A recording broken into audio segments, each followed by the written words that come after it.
বাংলার মমতা ব্যানার্জিকে হারানো যে কতটা কঠিন তার প্রমাণ দিলেন অমিত শাহ আজকের সভায়। ভারতের 21টা রাজ্যে ক্ষমতায় আছে বিজেপি সরকার, কিন্তু সন্তুষ্ট নয়। পশ্চিমবাংলাকে হারাতে পারলেই, মমতাকে হারাতে পারলেই সন্তুষ্ট।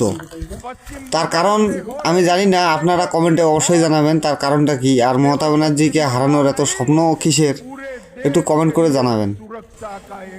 এটা কোনো সাধারণ রাজ্য নয় বন্ধুরা, এটা হচ্ছে বাংলা। এটা উড়িষ্যা নয়, বিহার নয়, এটা ঝাড়খণ্ড নয়, এটা আসাম নয়, এটা হচ্ছে বাংলা। আর বাংলার মানুষ ভালোটা বোঝে।